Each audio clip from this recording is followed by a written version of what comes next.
Dirty Birds, what's up? And welcome to another edition of Falcons Final Whistle presented by Zaxby's. I'm your host, Will McFadden. I am joined by Terrin, Waack, and Amna, Subhan.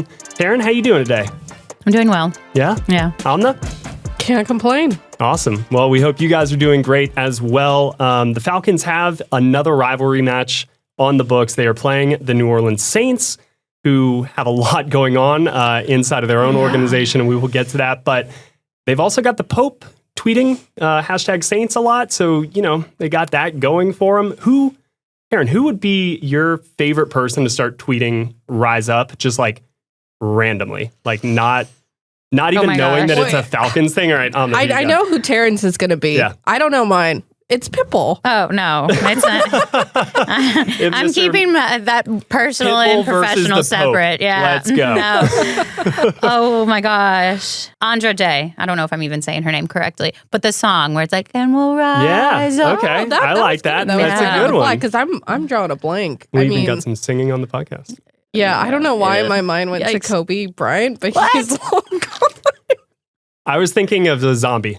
Because that's like my... like any zombie? Yeah, they would just rise up out of the ground. Sure, you know? Yeah, The Walking Dead. Anyone watch that show? I haven't. Filmed Is there here an in actor? Georgia. What's up? Yeah. Andrew Lincoln, I believe, but he's British. He was the star of that. I'm not even going to try. I was about to do a British Rise Up, and I was like, well, no. I would pay so much money to actually hear that. Maybe off camera.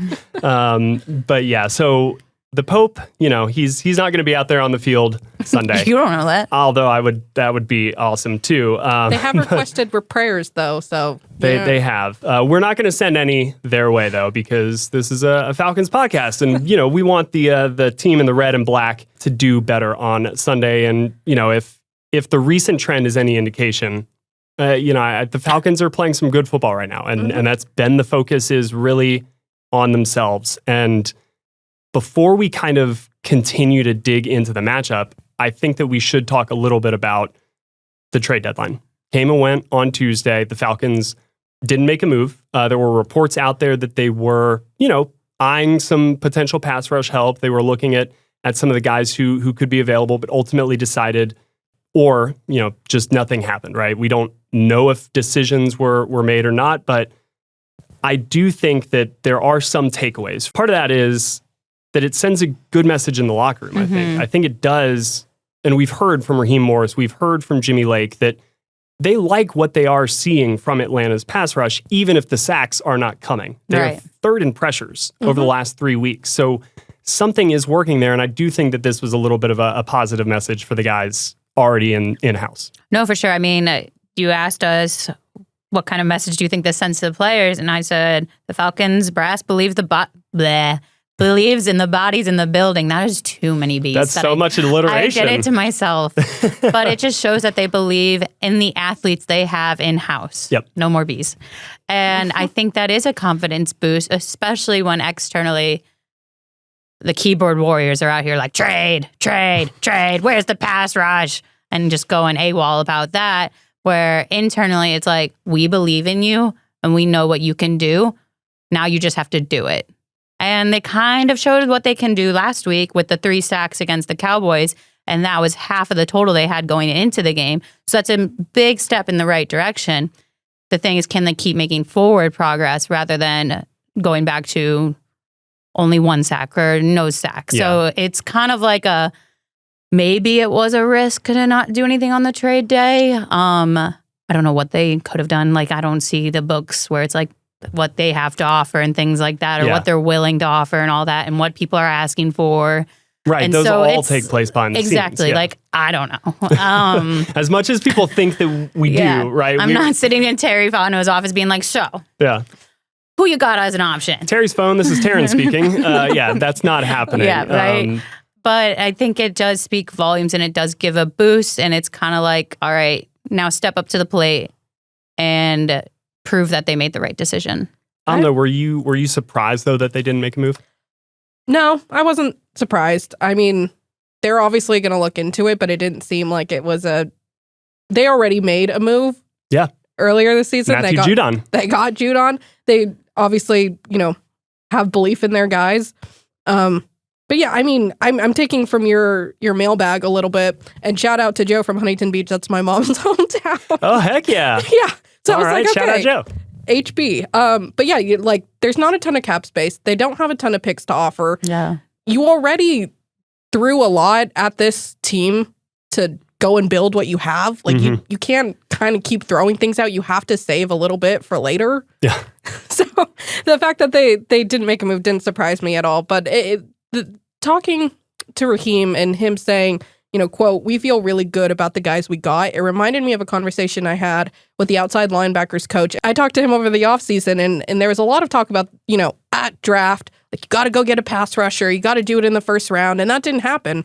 So I asked him do you feel confident about the personnel you have now? And he said, yeah, absolutely. I mean, obviously that's what you're going to say. Yeah, I would be very surprised if he was like, But Not really, actually. The way that he said it reminded me exactly of what Raheem said now. So like, that's what you got to tell your guys. That's what you've got to believe yourself. And when I was talking to him, he brought up Arnold Ebiketie as a guy who was really looking for the season to pop. And we haven't entirely see that this season, but we saw that against the Cowboys. yeah, so we did. We'll see if that can continue. I That's think the key. it is. I like getting somebody like Arnold Ebiketie, kind of figuring out how best to use him, getting a little bit more out of Matt Judon. And that is like that. If the Justin Simmons and Matthew Judon signings had happened Tuesday, I think everybody would have been over the moon, right? But those moves happened before the season. It doesn't discount those moves, though. This team, to your point, Amna, like I think they recognized in training camp, all right, here's what we've got. Let's go get a couple more pieces to put us over the edge.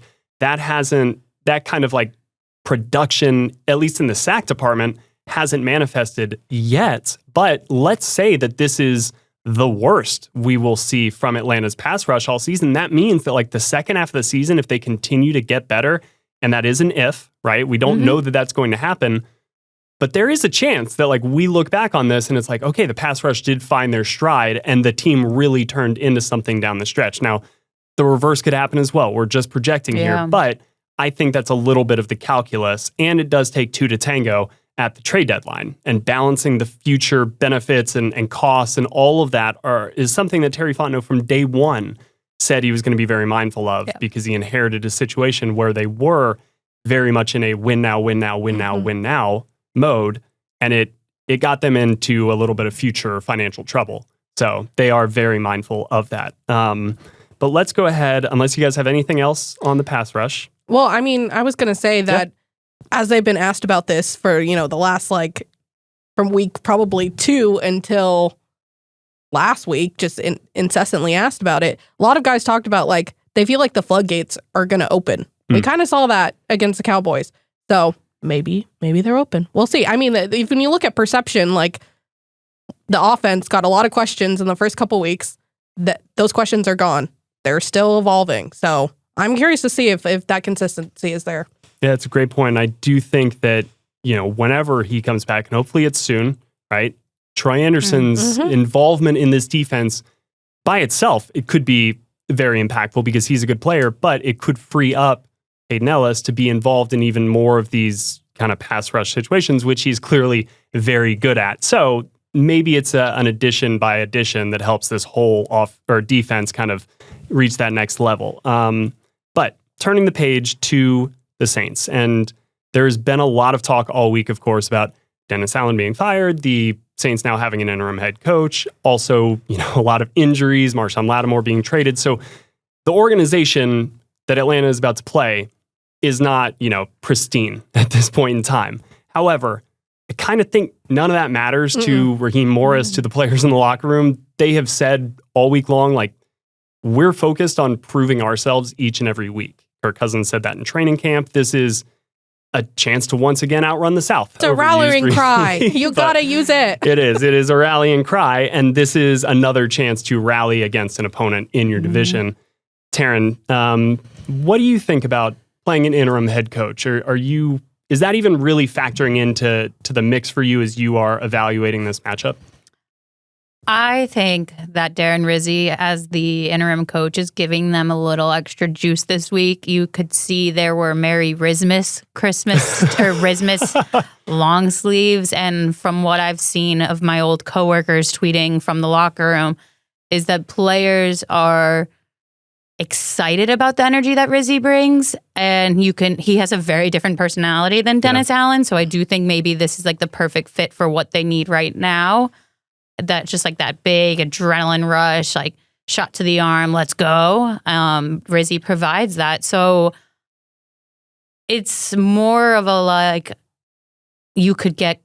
don't underestimate it. That's it. I don't want to say trap game because Raheem Morris did say this week, word for word, there's no such thing as a trap game in the National Football League.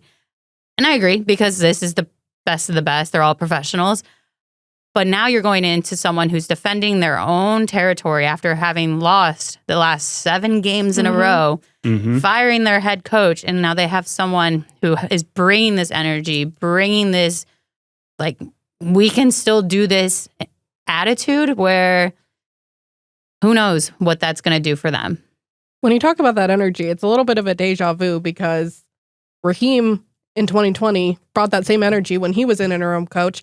And small world or like parallels or just like weird coincidences. They played Kirk Cousins in that first game as he was in interim, and they blew them out of the water. They were on a 5-game losing streak.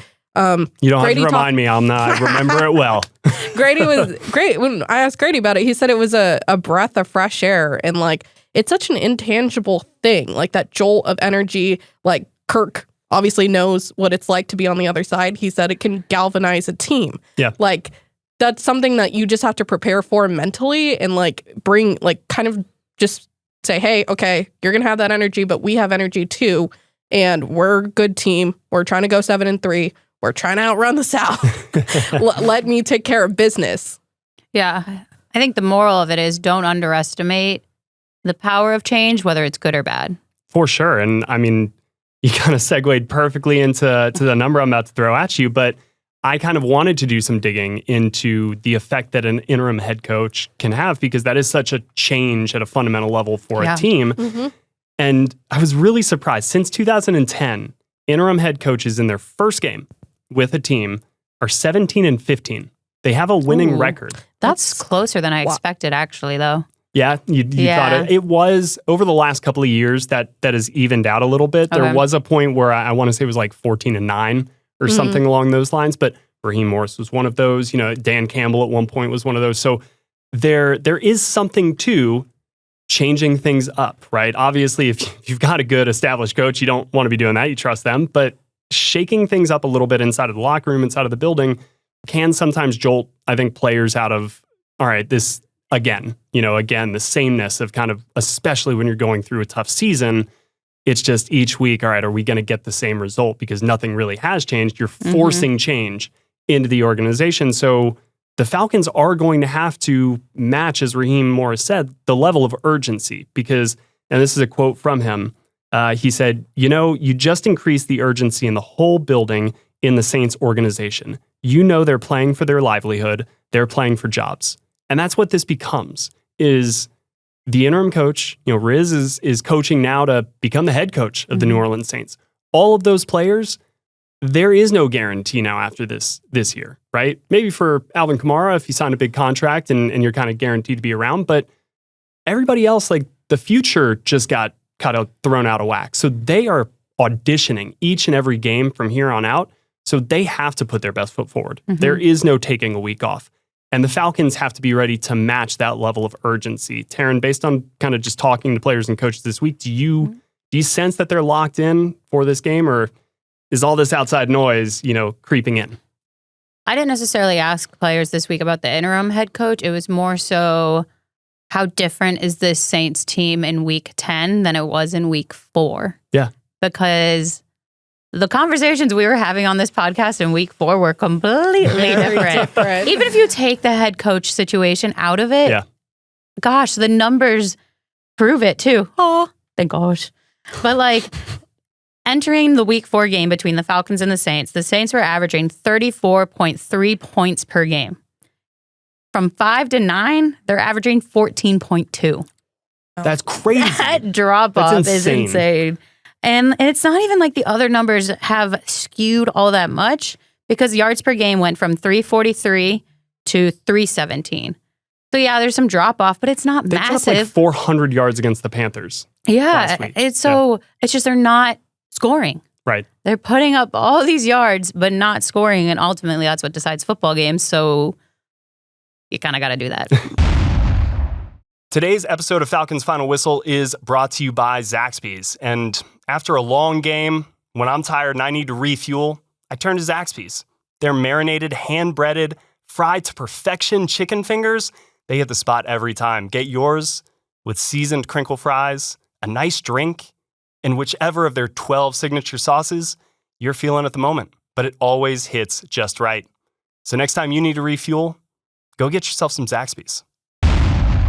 Yeah, we'll stick with kind of the changes between the Saints, from week 4 to week 10. And a lot of key guys, Amna, are not going to be in the lineup for New Orleans, right? Chris Olave gets hurt last week. Rashid Shaheed out for the season. So their top 2 wide receivers, dunzo. Yeah.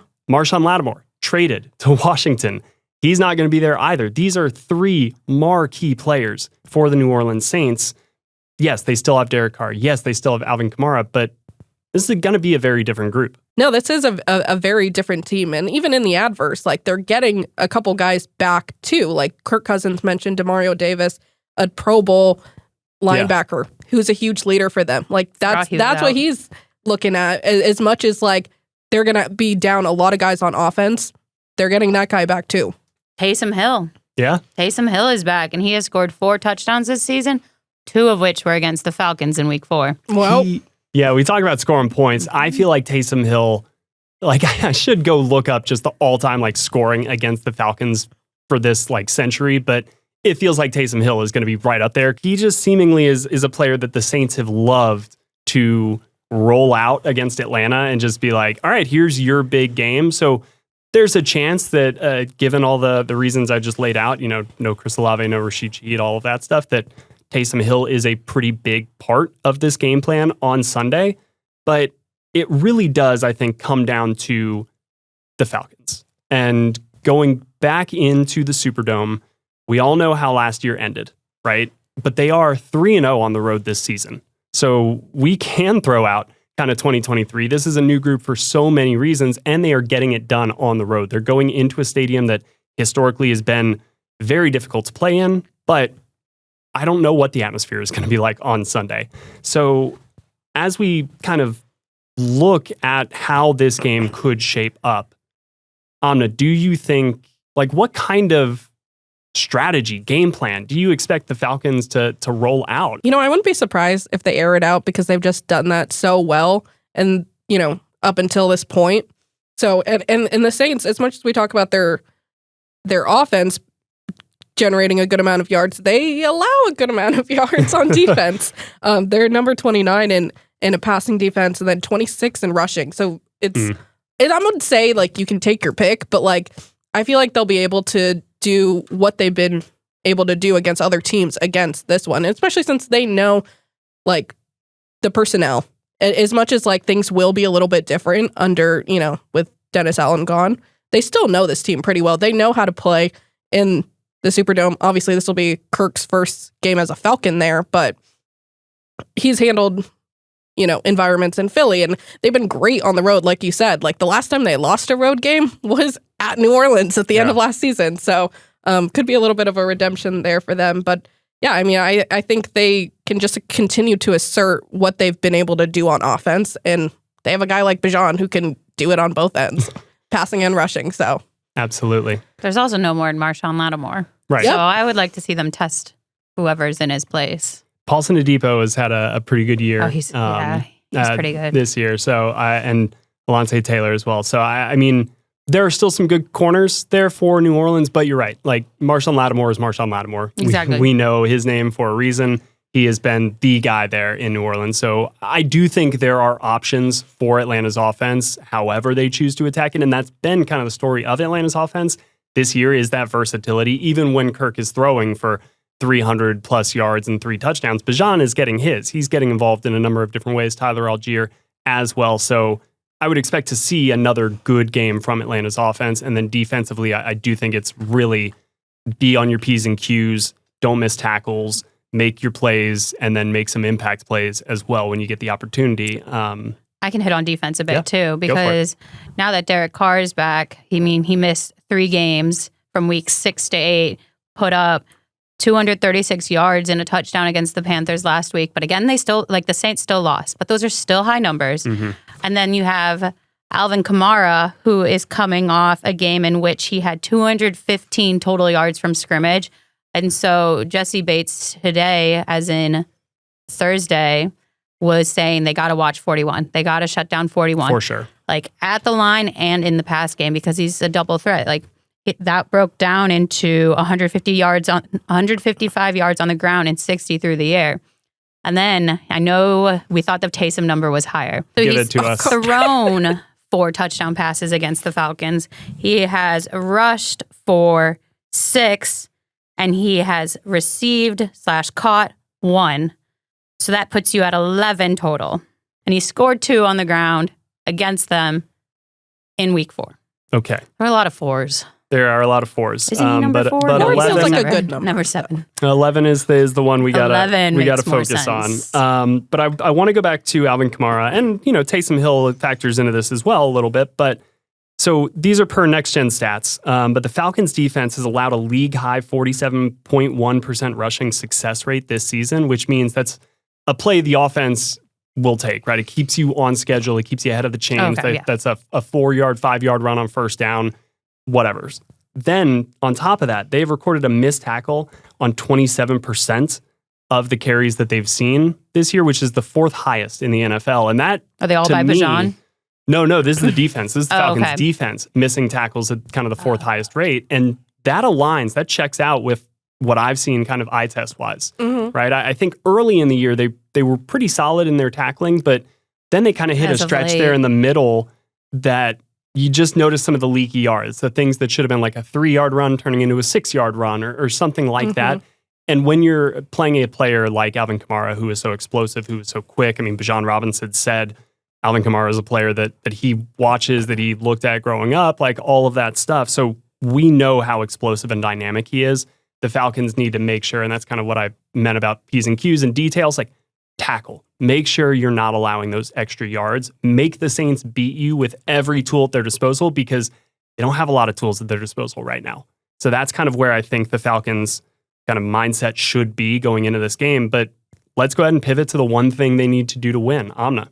That was a great segue, because mine is contain Alvin Kamara. There we go. He accounts for 65% of their total offense, which is just a wild number for one player to do. Mm-hmm. And yeah, when you don't have a ton going for you, you're going to rely on him a lot. So you have to contain him. Yeah, it was a real LeBron James 2008 Cavs situation, just dragging this team by himself. 2008, man, that's every game for him. That's true. He just had no help around him at that time. Terrin, what's one thing this for is you? True. So when you said missed tackles, my mind immediately went to Bijan Robinson, because he's just been doing so well, and I feel like he dodges them left and right somehow. So my bad on that. But that brings me to my own thing when it comes to what the Falcons have to do, and it's worry about themselves. Make sure they're on their game, because they're going to New Orleans, where, again, we've said it multiple times now, there have been ample amount of changes this week alone within that organization, and they can't get caught up in it. They have to stay on the Falcons game. And you noticed in the past already this season, when they start to get ahead of themselves, that's when they slip back. And let's just keep with the forward progress, not 2 steps forward, 1 step back. Just keep moving forward. Yeah, I keep coming back to what you said a few weeks ago, where you were like, the reset isn't about straining more. It's not about pushing. It's about just getting back to neutral. It reminds me of like Bijan listening to Bonobo before games to warm up, which is still the craziest thing that I've ever heard, that he listens to. Like, I don't know what that is. So it's, I went and listened to, it's a band that basically is just instrumental music, but it's like the type of instrumental music you would listen to on like a rainforest walk. Oh. Like, it's like, So specific. yeah, it's like wind chimes and like That's what he listens to? Like literally for warm-ups on a game day. He is just a Buddhist monk. He's like so zen out there. Like they got the Pope tweeting, saints. We got Subhan the Buddhist monk over here just like harmoniously gliding past defenders on his way to the end zone. And I think that that's going to kind of need to be the whole Falcons vibe is going in there just being Buddhist level-headed. Monk? Yeah, just go in there being a bunch of monks and go in there level-headed, focused on yourself, focused on handling your business and get it done. So I love that. I think both of y'all's are like be on your P's and Q's, get it done. Mine is let the stars cook. Like this is a game where you have the better players in this matchup. Let Kirk Cousins go. Let Drake London catch a lot of balls if he's out there. Let Kyle Pitts get to work. Bijan Robinson, I want to see the ball in his hands all day. Like this is something where you just can probably overpower them a little bit if you really get on a roll and you don't set yourself back with some of these miscues that we've seen at times when we have kind of questioned a little bit of the Falcons' performances. If they can be locked in, if they can be loose and relaxed and just go out there and play some really good football and let their best players impact this game, I really do think that they've got a good chance to win on Sunday. So I love all of those three, and I do think that that is a great recipe for success for Atlanta. So let's wrap things up with closest to the pin.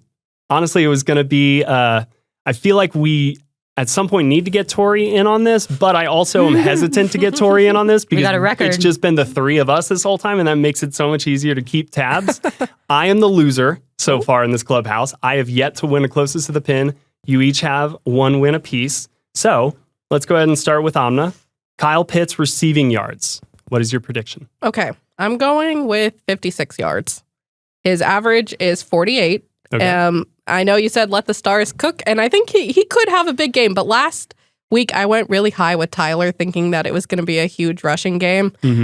So I think he could have some big receptions. He has 14.3 on average.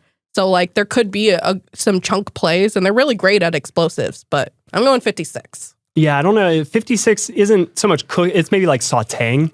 Let's let Kyle simmer. Put him on a low boil. 56 yards. I like that. Terrin, you have Kirk Cousins passing yards. I'm going with 241. 241. Okay, why? Solid.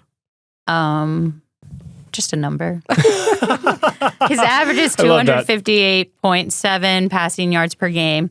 He threw 238 against the Saints last time, and I just went a little above. And then just for game's sake, I did 41 because of Alvin Kamara. Nice. All right, so we got 56, 241. I've got Bijan Robinson rushing yards only. I'm going to say he's got a big day ahead of him on the ground. I'm going to say 97 rushing yards. Even with Demario Davis healthy? Yeah, even with Demario. What's Demario Davis going to do against Bijan? He's just going to be hearing those wind chimes. You can have a pretty out. Exactly, right? He's going to feel a nice little breeze just go by him as Bijan takes off. So yeah, I think Bijan is going to have a big game on Sunday. I do think they start getting Tyler Algier worked in a little bit more, but we've yet to see Bijan really break off a long, like 40-plus yard run. I would love to see that on Sunday. We've seen him do that against the Saints before. So let's hope that gets rolling again this week. But I love all of our predictions. We will, of course, keep everybody updated on the outcome of these predictions on Sunday's podcast, which you guys will hear Monday. Terrin, you won't be there for that, but if you win, we'll let me know. Yeah, we'll definitely keep you updated. We'll phone you, we'll FaceTime you in live and just have a party on the podcast. Terrin, live from New Orleans. What are your thoughts? Live from New Orleans is probably never a good idea. Yeah, I was going to say, there's like so many ways that could go wrong. All right. You guys got anything else before I wrap this up? No. I'm excited. Awesome. Yeah. Well, then let's go ahead and get out of here and get ready for some awesome football action on Sunday between two absolutely hated rivals who somehow always find a great way to play a very exciting and compelling, crazy often football game. Let's hope it's not that crazy on Sunday. Let's hope it's pretty straightforward. I don't know. They've never been boring. They really haven't. And that's the one thing where, if you are looking at this with a little bit of a side eye as a Falcons fan, I understand because there's some juju voodoo magic sometimes in the Bayou, and that can be real. But We appreciate you guys so much for listening and watching today's podcast. Check us out on YouTube. Be sure to like and subscribe, spread the word. We rely on you guys to help grow this podcast and grow this channel. Also, be sure to check out the pregame show, which will go live on YouTube an hour before kickoff, so noon Sunday. Check out the Atlanta Falcons YouTube channel for that one. But that'll do it for us today. For Terrin, Waack, and Amna, Subhan, I'm Will McFadden. Thank you guys so much for listening to Falcons Final Whistle, presented by Zaxby's. We will see you on Monday.